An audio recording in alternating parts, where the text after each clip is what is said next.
বাংলাদেশের মানুষের কাছে আমার একটা প্রশ্ন আছে। বাংলাদেশের মানুষের কাছে আমার একটা প্রশ্ন আছে। আপনি, আমি অথবা আমাদের আত্মীয়স্বজন যখন রাস্তায় অ্যাক্সিডেন্ট করে পড়ে থাকি, তখন কি আসলে কেউ এগিয়ে আসে না? কেউ কি আপনাকে হাসপাতালে নিয়ে যায় না? কেউ কি আপনার জন্য 5টা টাকা খরচ করে না? অথবা কেউ কি আপনার পাশে হাসপাতালে দৌড়াদৌড়ি করে না? আজকে এই মানুষটা 27শে জানুয়ারি থেকে অজ্ঞাত মানুষটা আজকে 29শে মার্চ ভর্তি আছে। পুরা পোকায় খেয়ে ফেলছিল। গেল 3 দিন আগে তার অপারেশন হয়েছে। অথচ এই মানুষটাকে এখন পর্যন্ত 5জন মানুষ হাসপাতালে দেখতে আসছে। তার মধ্যে 4জনই হলো আমার দাদির বয়সী, আমার মায়ের বয়সী অথবা বাবার বয়সী, আর একজন ইয়াংয়ার ছিল। তো আমাদের বর্তমান সমাজ এখন টিকটক দেখতে ব্যস্ত, টিকটক করতে ব্যস্ত এবং মোবাইলের মধ্যে গেম খেলতে ব্যস্ত। এই মানুষটার জন্য যারা এই 2 মাস যাবৎ পরিশ্রম করে যাচ্ছে হাসপাতালে, 2 মাস প্লাস, তাদেরও তো বাড়িতে যাইতে মন চায়, তাদেরও ঈদ আছে। আপনি হয়তো বা ঈদের মার্কেট করতেছেন, আপনি স্বপ্ন যাবে বাড়ি এই স্লোগান দিয়ে বাড়ির উদ্দেশ্যে রওনা দিয়েছেন, কিন্তু হাসপাতালে যারা এই অজ্ঞাত মানুষটার পাশে আছে তাদেরও তো তার পরিবার অপেক্ষায়, বাকি তাদেরও মন চায় যে ঈদের সময় তার পরিবারের সাথে কাটাতে।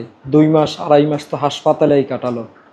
কিন্তু অনুরোধ করেছিলাম যে হিন্দু ধর্মের থেকে বাকি খ্রিস্টান ধর্মের থেকে কেউ একটু হাসপাতালে থাকুন, আমরাও একটু বাড়িতে যাই, পরিবারের সাথে ঈদ কাটাই। কতদিন হাসপাতালে একটা সুস্থ মানুষ রোগীর পাশে থাকতে থাকতে তো অসুস্থ হয়ে যায়।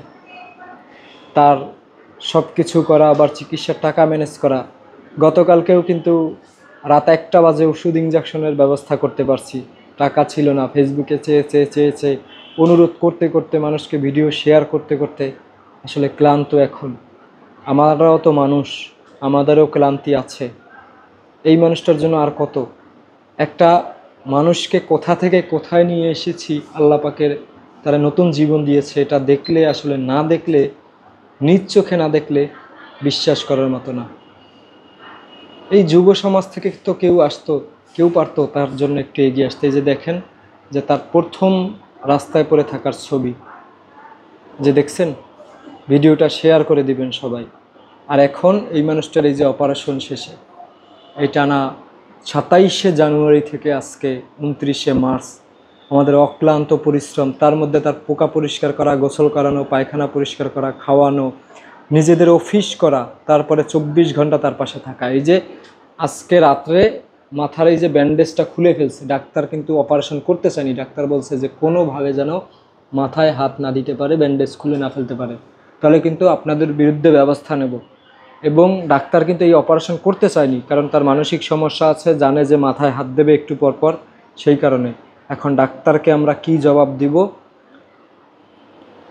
যে কি বলবো আসলে? ডাক্তার বকা দিলেই মানুষটার জন্য বকা খাইতে হবে, ঠিক আছে? এখন এই হলো অবস্থা। অথচ এই যে এখন কিন্তু এই স্যালাইন চলতেছে, তার চিকিৎসা সাহায্যের জন্য এগিয়ে আসুন। এখন পর্যন্ত প্রায় 6 লাখ টাকা খরচ হয়ে গেছে, 6 লাখ প্লাস। অপারেশনের কিন্তু খরচ কিন্তু হাসপাতালে পরিশোধ করতে পারেনি এখনও। বাকি কেবিন ভাড়াও ডিউ পড়ে রয়েছে। আজকে যে ওষুধ কিনতে হবে, যে অ্যালবোটিন, সেই ওষুধের দামও কিন্তু 6,924 টাকা। প্লিজ আপনারা সবাই যার যার সামর্থ্য অনুযায়ী এগিয়ে আসুন।